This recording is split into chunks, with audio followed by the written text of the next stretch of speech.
Hello, and welcome to Global Data Themes Instant Insights. At Global Data, we define a theme as something that keeps a CEO awake at night, as businesses that invest in important themes will succeed, and those that don't will fail. Hello, and welcome to Instant Insights. I'm Emma Taylor, and today I will be talking to some of the thematic analysts who wrote our 2023 predictions report. They will all be sharing one of their key predictions for next year. First up, we have Suneet Maru, our resident crypto analyst. Suneet, what's your top prediction for 2023? Sure. So my prediction for 2023 is surrounding regulation. And so I think regulation's become a bit of a cliche for the crypto industry in terms of predictions now, but the collapse of FTX has really put a spanner in the works because the US was making progress on a bipartisan bill called the Digital Commodities Consumer Protection Act, or the DCCPA for short. That has all now been postponed because it prevails that Sam Bankman-Fried, the CEO of FTX, had a very active role in creating that bill. And it also turns out that he was doing shady things behind closed doors with customer deposits. And so the reason that the industry was really waiting on that bill is just to mainly give some direction to the regulatory picture in the US. Because if the DCCPA was passed, it would make the CFTC the primary regulator of crypto assets rather than the SEC. And that would mean that some of the bigger cryptos like Bitcoin, Ethereum, and a few others would be commodities rather than securities. And so whilst we could see Congress vote on that at some point in 2023, the bill itself is largely up in the air. So the primary focus, we think, for the start of 2023 is going to be on investigating a number of exchanges, not just FTX. And exchanges themselves were pushing for this thing called proof of reserves. So that's when they use this blockchain practice called Merkle trees to show that customer deposits are actually being backed by sufficient funds. But in the interest of taking things further, I think we can definitely expect something more formal from the US regulators surrounding third-party auditing and reserve requirements to really make sure that people who are investing in cryptos are being protected. Yeah, definitely an area in desperate need of regulation.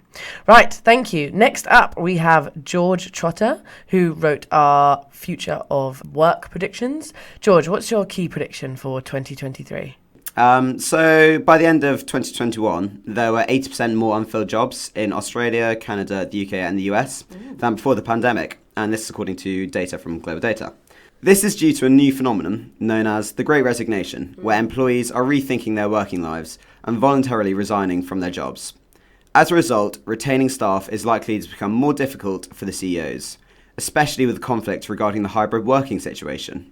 So KPMG recently did a study that revealed that 65% of CEOs want their workers to be in the office every day.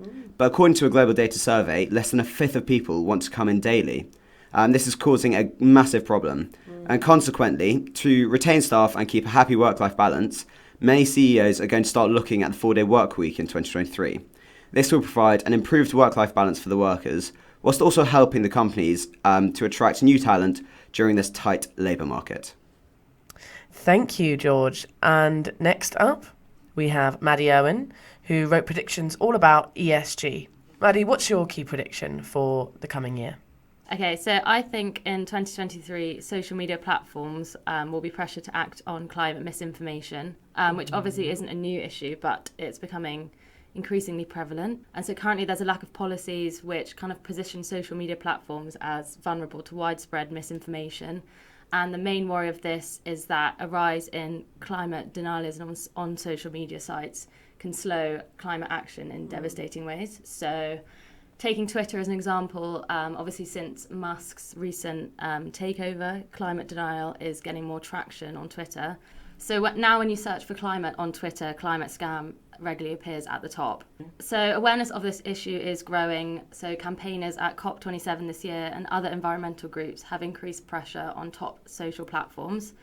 Therefore, in 2023, I think these platforms will be pushed to respond and implement tougher policies, similar to measures that were taken on the COVID-19 pandemic, but also kind of to prevent the Twitter mayhem from occurring on other sites.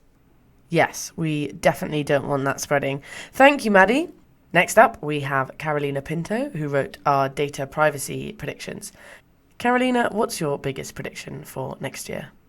Well, Emma, thank you for the question. Data privacy has been a hot topic for the last few years, and growing public awareness of data privacy issues has pressured countries to enact a series of data privacy laws across the world.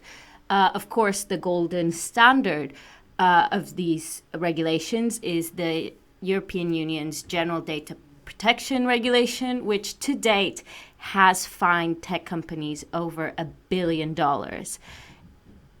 2023, I think this is going to change a little bit, and EdTech, otherwise known as educational technology, will be the next frontier for data privacy scrutiny.